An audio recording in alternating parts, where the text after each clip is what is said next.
नमस्कार डॉक्टर साहब, आदर्श स्वास्थ्य में आपका स्वागत है। और आजकल सिर दर्द की समस्या बहुत हो रही है, बच्चों में या बड़े में, लेडीज लोग में खास करके ज़्यादा हो रहा है। तो सिर दर्द का कारण क्या हो सकता है, इसके बारे में आज हमें कुछ बताएं। जी, सर दर्द या सिर दर्द या दर्द इज ए नेचुरल वार्निंग, एक प्राकृतिक सूचना है that something is wrong in your body. आपके शरीर में कुछ गड़बड़ चल रहा है, एक इन्फॉर्मेशन है हेडक के तरह। दर्द महसूस हम कैसे करते हैं? हमारे शरीर में नर्व होता है और नर्व के थ्रू ब्रेन को एक इन्फॉर्मेशन जाता है।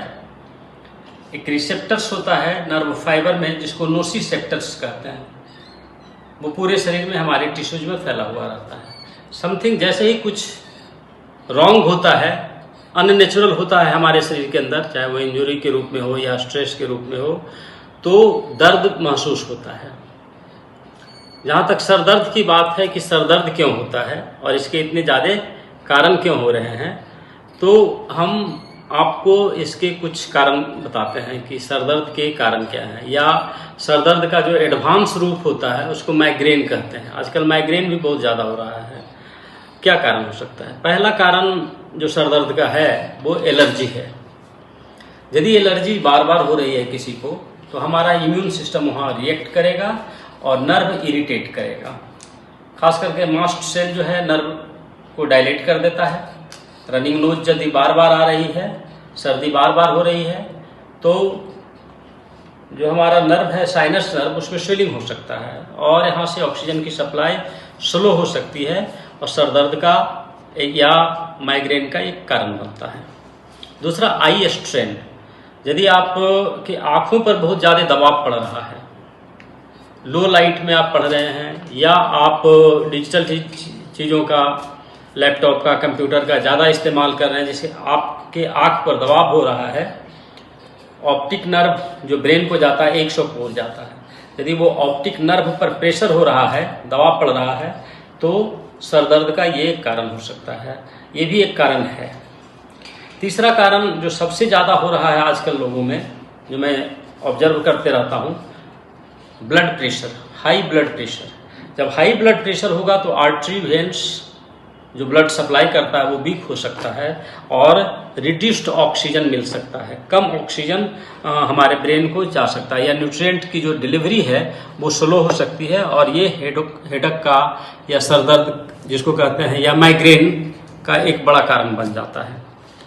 चौथा एक बड़ा इम्पोर्टेंट कारण होता है हैंगओवर। जो लोग अल्कोहल वगैरह का ज़्यादा सेवन करते हैं या ज़्यादा वो उसने ड्रिंक कर लिया, अल्कोहल ले लिया, वैसी स्थिति में क्या होता है कि हमारा जो न्यूरोट्रांसमीटर है वो खराब होने लगता है और किडनी और ब्रेन के बीच में न्यूरोट्रांसमीटर हैम्पर करता है, डिस्टर्ब करता है और वहाँ से फिर हमारा नोसिसेप्टर्स रिसीव करता है और पेन को, और पेन हो सकता है ब्रेन में, सबसे ज़्यादा दर्द हो सकता है। इसलिए आपने देखा होगा कि अल्कोहल लेने वाले लोगों को अक्सर सर में दर्द रहा करता है।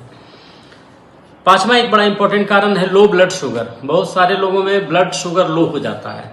लो ब्लड शुगर हो जाना उसका विकल्प चीनी नहीं है। ऐसा नहीं है कि उसके लिए कोई मीठा खा लिया तो कोई उसका बड़ा कारण हो सकता है या उससे कोई फायदा होता है।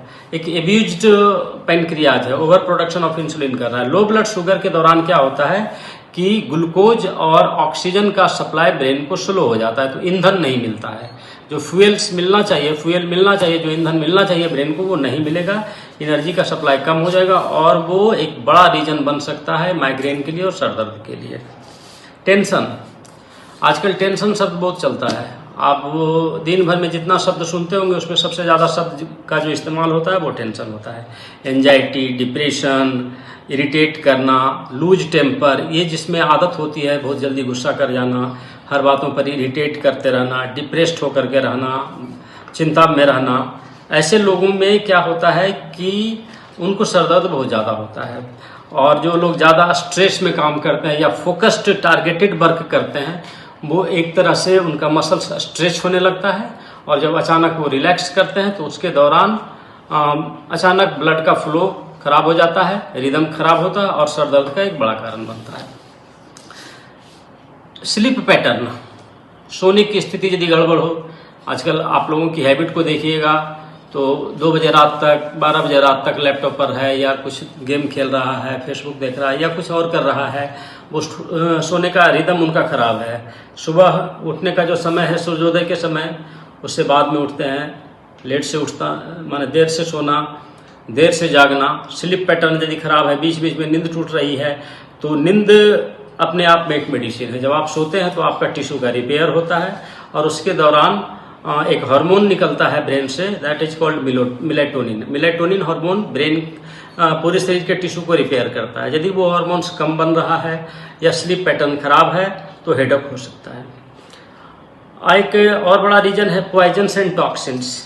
यदि आप अपने खाने के दौरान फूड में बहुत ज़्यादा टॉक्सिसिटी आ रहा है, पेस्टिसाइड बहुत ज़्यादा आ रहा है, या जो पानी पीते हैं बेवरेज कोल्ड ड्रिंक्स या कुछ और ले रहे हैं, पानी ले रहे हैं, उसके दौरान यदि टॉक्सिसिटी बहुत ज़्यादा आ रहा है या पॉल्यूशन बहुत ज़्यादा आ रहा है, पॉल्यूशन भी एक बड़ा कारण हो गया है, या केमिकल का प्रयोग ज़्यादा हो रहा है, यदि आप कोई शैम्पू लगा रहे हैं, साबुन लगा रहे हैं, कॉस्मेटिक्स का इस्तेमाल कर रहे हैं, या कोई आप परफ्यूम का इस्तेमाल कर रहे हैं जिसमें पाराबेन डाला गया हो, थैलेट्स डाला गया है, फॉर्मल्डिहाइड है, वोलेटाइल ऑयल्स है जो फ्रेगरेंस दे रहा है, ये सारी चीज़ों यदि ज़्यादा केमिकल का इस्तेमाल हो रहा है, यानी टॉक्सिसिटी यदि ज़्यादा आ रहा है, पॉइजन्स एंड टॉक्सिसिटी, तो वो ब्रेन के अंदर एक ऑक्सीडेटिव स्ट्रेस लेकर के आ जाएगा।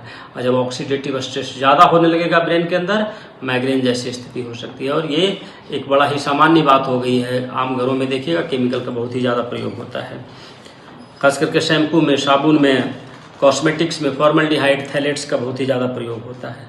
एक इमोशनल रीजन भी बहुत कारण है। बातों को रिपीटेड थिंकिंग करते रहना, मुझे किसी ने कुछ कह दिया, वो बार बार बात आपके दिमाग में चल रहा है। 2 साल पहले, 10 साल पहले भी यदि कुछ बातें हुई है, आज भी उसको हम यदि रिपीट कर रहे हैं, हर बात में हम इमोशनल हो जाते हैं, तो इमोशनल लोगों को भी माइग्रेन बहुत ज़्यादा होता है या सर दर्द बहुत ज़्यादा हो सकता है। क्रोध, हाई टेम्पर की यदि स्थिति चल रही है तो ये भी एक बड़ा कारण है। यदि हाई टेम्पर में कोई लोग रहते हैं, बहुत जल्दी क्रोध आ जाता है, तो उसके दौरान ब्लड का फ्लो खराब हो जाता है ब्रेन के अंदर, या निगेटिव हार्मोन्स भी, एड्रेनलिन जो हमारा है वो ज़्यादा बनने लगता है, कॉर्टिसोल ज़्यादा बनने लगता है। ये सब एक महत्वपूर्ण इम्पॉर्टेंट कारण होता है जो सर दर्द उत्पन्न करता है। अभी हम लोग डॉक्टर साहब से जाने माइग्रेन का कारण, तो हम जानेंगे सिर दर्द और माइग्रेन क्या एक ही चीज़ है, या उसको हम कैसे समझेंगे कि हमको माइग्रेन है? दर्द तो दर्द है, दर्द तो हो रहा है। अब यदि पूरे सर में दर्द है तो सर दर्द है, लेकिन यदि वन साइडेड दर्द हो रहा है या एक साइड में ही दर्द हो रहा है तो वो माइग्रेन का लक्षण होता है। माइग्रेन को आप एडवांस रूप में आप समझिए कि वो एक दर्द का एडवांस रूप हो गया है। अब दर्द बहुत सारे कारणों से हो सकता है, इमोशनल कारण से भी हो सकता है, लेकिन माइग्रेन का जो मुख्य कारण है वो मुख्य कारण है डाइजेस्टिव डिजॉर्डर। कहा जाता है कि जिसका पेट खराब है उसका दिमाग भी खराब हो जाता है।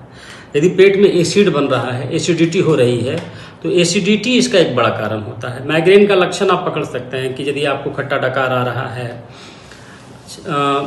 चेस्ट बर्न हो रहा है, हार्ट बर्न हो रहा है, वोमिटिंग टेंडेंसी यदि है, तो आप समझ जाइएगा कि ये माइग्रेन ही हो गया है। डाइजेस्टिव डिजॉर्डर, यदि पेट में ज़्यादा एसिड बन रहा है तो एसिड ऊपर आएगा और फिर वो सीवियर दर्द लेगा। खास करके माइग्रेन वाले को तब तक दर्द ठीक नहीं होता जब तक उनको वोमिटिंग नहीं हो जाती है। तो वोमिटिंग होने से क्या होता है, उनका एसिड बाहर निकल जाता है और वो ठीक हो जाते हैं लगभग। एक न्यूट्रिशनल डिफिशियंसी भी इसके लिए बड़ा कारण होता है कि जितने भी माइग्रेन के पीपल होते हैं उनमें देखिएगा विटामिन बी कम्प्लेक्स का बहुत शॉर्टेज रहता है, लैक ऑफ आयरन, उनके डाइट में आयरन बहुत नहीं रहता है, फैटी एसिड 3, ओमेगा 3 का बड़ा अभाव होता है, और लैक ऑफ विटामिन सी। जितने भी माइग्रेन के पीपल मिलेंगे उनकी आदत आप देखिएगा वो लेट से खाते हैं, उनका ब्रेकफास्ट नहीं होता है, तो एसिडिटी उनके अंदर बढ़ते चली जाती है। और माइग्रेन जो आज ज़्यादा हो रहा है उसके पीछे एक बड़ा कारण ये मोबाइल भी हो गया है। ज़्यादातर यदि आप मोबाइल देखते रहते हैं या टीवी न्यूज़ में ज़्यादा लगे हुए रहते हैं तो वहाँ से नेगेटिव इन्फॉर्मेशन बहुत ज़्यादा आता रहता है, और एक रेडिएशन भी होता है, स्लीप पैटर्न इससे ख़राब होता है। ये आई थिंक कि यदि इन सारे चीज़ों में एक चीज़ को लिया जाए कि सर दर्द और माइग्रेन के लिए सबसे ज़्यादा जो जिम्मेवार है that is nutritional deficiency and digestive disorder, पाचन या पेट की गड़बड़ी। अभी हम डॉक्टर साहब से जाने लक्षण के बारे में, मुख्य लक्षण इन्होंने बताया, तो हम डॉक्टर साहब अगर ये सिर दर्द माइग्रेन को ठीक करना चाहते हैं तो उसके लिए क्या सटीक उपाय क्या होगा या क्या इसका मेडिसिन होगा? यदि किसी चीज़ का आप परमानेंट निदान चाहते हैं तो कारण को ठीक करना होगा। यदि आप दर्द का इलाज कर रहे हैं तो कभी ठीक नहीं होगा। जब भी आप दर्द का इलाज कर दिए और आपने कोई दर्द की दवाई खा लिया, सर दर्द की कोई दवाई आपने ले लिया, तो उसने दर्द को ठीक किया है, कारण को नहीं ठीक किया है। तो जितने कारण हो सकते हैं, तो हर लोगों का कारण भी अलग अलग है। 10 कारण है, इसमें हर व्यक्ति का अपना अपना कारण होता है। उसी व्यक्ति को जिनको दर्द हो रहा है उनको ये कारण पता करना होगा कि उनको किस कारण से हो रहा है और उस कारण का निदान करना होगा। जैसे यदि हो रहा है सर दर्द, तो पहला काम मैं लोगों को बताता हूं कि आप ओम का उच्चारण 15 मिनट करिए। रात को सोते समय, सुबह के उठते समय आप 15 मिनट ओम का उच्चारण करिए। जब आप ओम का उच्चारण करते हैं तो आपके अंदर 432 हर्ट्ज की फ्रीक्वेंसी डेवलप करती है और आपका ब्रेन शांत होगा, निगेटिविटी से दूर रहिएगा। दूसरा एक अच्छा उपाय है कि जब भी सर दर्द हो या माइग्रेन हो, आप एक बाल्टी में पानी रखिए, उसमें इप्सम साल्ट थोड़ा डाल दीजिए या जनरल नमक भी हो तो वो भी डाल सकते हैं, और आप दोनों पैर उसमें डाल करके बैठिए। आप आंख बंद करके 10 मिनट 15 मिनट पैर रखिए पानी के अंदर। जैसे ही ब्लड का फ्लो नीचे आएगा काफ मसल के थ्रू फुट में, आपका ऑक्सीडेटिव स्ट्रेस कम होगा और सर दर्द ठीक होने लगेगा। कभी कभी एक और काम कर सकते हैं कि आपको ऐसे जगह पर कोई सर दर्द हो गया जहां पर आपको दवाई भी उपलब्ध नहीं हो रही है, पानी भी नहीं है, नमक भी नहीं है, तो आप सिंपल काम कर सकते हैं कि आप एक पैर पर खड़ा होइए, फिर एक पैर को रखिए, दूसरे पैर पर खड़ा होइए। यदि एक पैर पर आप वजन देते हैं तो फिर ब्लड का फ्लो संतुलन में आने लगेगा और सर दर्द ठीक हो सकता है। और यदि आप चाहते हैं कि हमारा परमानेंट ये बीमारी ठीक हो जाए तो ठीक है, टेम्परेरी बेसिस पर कुछ मेडिसिन ले सकते हैं। हम लोग भी मेडिसिन बनाते हैं, शतावरी से ब्राह्मी से मिला करके बनाते हैं और आप उसको ले सकते हैं। लेकिन आपको अपने डाइट में विटामिन बी कम्प्लेक्स रेगुलर लेते रहना पड़ेगा, खास के B1, B2 और B6, ये B12, ये ऐसा डाइट है जो आपके डाइजेस्टिव सिस्टम से लेकर के स्पाइनल कॉर्ड से लेकर के आपके पूरे नर्वस सिस्टम को स्ट्रेंथ देता है और माइग्रेन या सर दर्द का ये परमानेंट उपाय है। विटामिन बी कम्प्लेक्स हमेशा अपने डाइट में लेते रहना चाहिए। दूसरा, जो सबसे ज़्यादा कन्फ्यूजन होता है, सबसे ज़्यादा जो ऑक्सीडेटिव स्ट्रेस या पॉल्यूशन बनता है वो ब्रेन के अंदर ही बनता है। इसके लिए आपको हाई एंटीऑक्सीडेंट अपने डाइट में शामिल रखना होगा। जैसे विटामिन सी, आप संतरा ले सकते हैं, कोई जूस ले सकते हैं या अनार खा सकते हैं, या विटामिन सी का सप्लीमेंट ले सकते हैं कोई अच्छी कंपनी का, जैसे न्यूट्रालाइट का अच्छा आता है, बेस्ट कंपनी है वो, आप उसका विटामिन सी का इस्तेमाल अपने डाइट में करिए। और अश्वगंधा जरूर लीजिए, अश्वगंधा का एक टेबलेट या अश्वगंधा पाउडर, जैसे भी हो अश्वगंधा का सेवन करिए। और डाइजेस्टिव सिस्टम को ठीक रखने के लिए रात में त्रिफला जरूर लेते रहिए। यदि आप अपने डाइट में vitamin B complex, omega 3, vitamin C, ashwagandha और त्रिफला का सेवन कर रहे हैं तो आप निश्चिंत मानिए कि आपका सर दर्द ठीक हो जाएगा और माइग्रेन पूरी तरह से ठीक हो जाता है। ऐसा नहीं है कि ये लाइलाज बीमारी है, कारण को ठीक करना होता है। यदि कारण ठीक हो गया तो परिणाम ठीक होगा और खुश रहने की आदत डाल देनी चाहिए।